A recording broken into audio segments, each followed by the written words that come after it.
Hello, everyone. Today is Tuesday, February 8th, 2022. Excuse me. Troops foil attack. Rescue 7 persons in Kaduna. This article is taken from The Guardian. The Kaduna state government said troops foiled an attack by bandits and rescued 7 persons in Chikun local government area of the state. The State Commissioner for Internal Security and Home Affairs, Mr. Samuel Aruwan, made the disclosure in a statement issued on Monday in Kaduna. The commissioner, however, did not disclose when the 7 persons were rescued. Aruwan said, security agencies have reported to the state government that troops foiled an attack by bandits in Ungwan, Garama, located in the Maraban Rido general area of Chikun, LGA. According to the report, a distress call was received from the area and security forces swiftly responded, mobilized to the location, and engaged the bandits. Now, this is exactly what I, as a retired military police, have been recommending to all African governments with insurgencies. Okay, there are 2 things here. One is there is a distress call. Okay, so that's communications between the people who are being attacked, the villagers. So maybe a cell phone, a landline, whatever the case may be, but preferably a cell phone because they may be out on their farm. And so they have direct communications with I said there should be MUP stations. MUP stations are military police stations that are in remote areas, basically. Or not necessarily remote areas, but let's call them satellite police stations, but military police stations. And, spread throughout these areas where there are insurgencies. And strategically located so that each village, if it calls for help, it won't take more than 5 minutes for the military forces, the military police, I would hope, that's just my take, would arrive there in time to confront them. And it's not mentioned here, as I said, and as someone else said, Africans in insurgency areas should have what we in America call their Second Amendment rights, meaning the right to bear arms or the right to own a weapon to protect yourself and your family. So these 2 combined will give our villagers, our innocent villagers, more of a chance to survive these insurgent attacks. And I said the first thing was direct communications with the police station. The second thing that I recommended was the QRFs, Quick Reactionary Forces. I've done that mission before.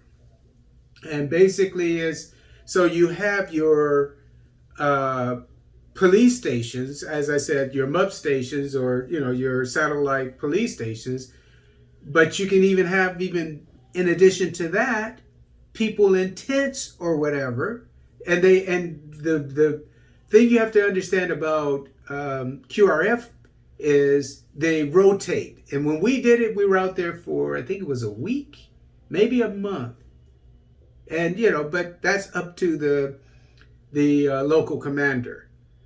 But, so you're out there for a week, more than likely a month, and you're roughing it. Okay, and life is tough, but you're out there to protect your brothers and sisters in those villages.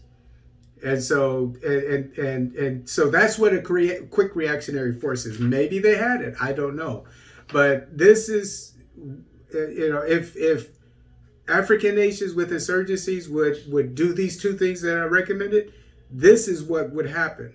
because it looks very much like what I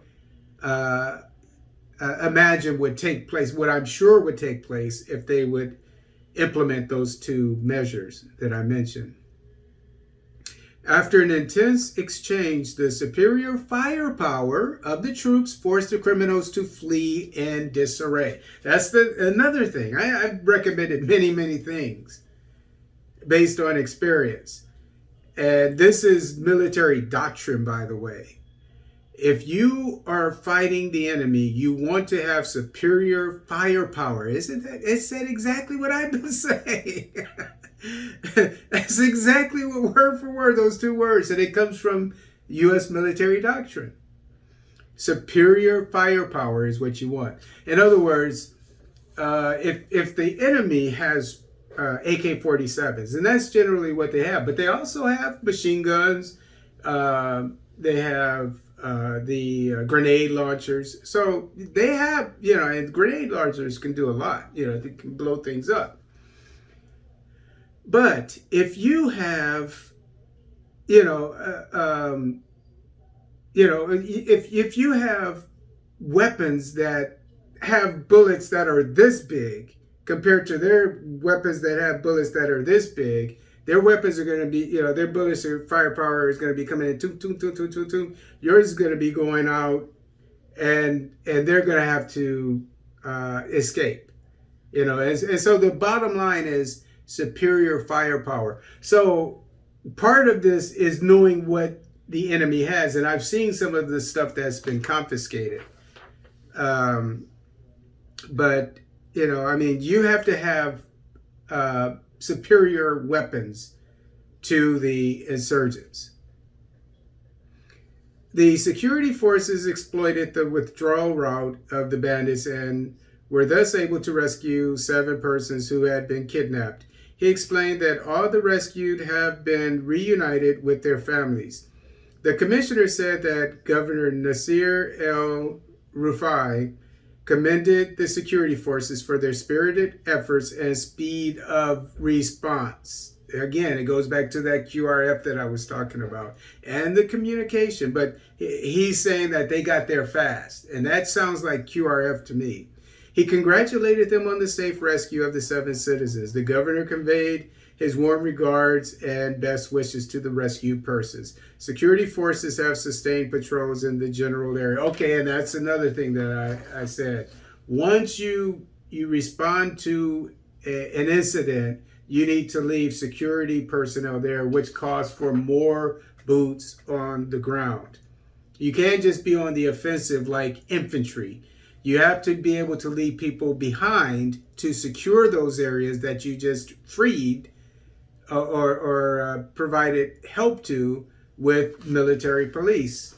This is military doctrine.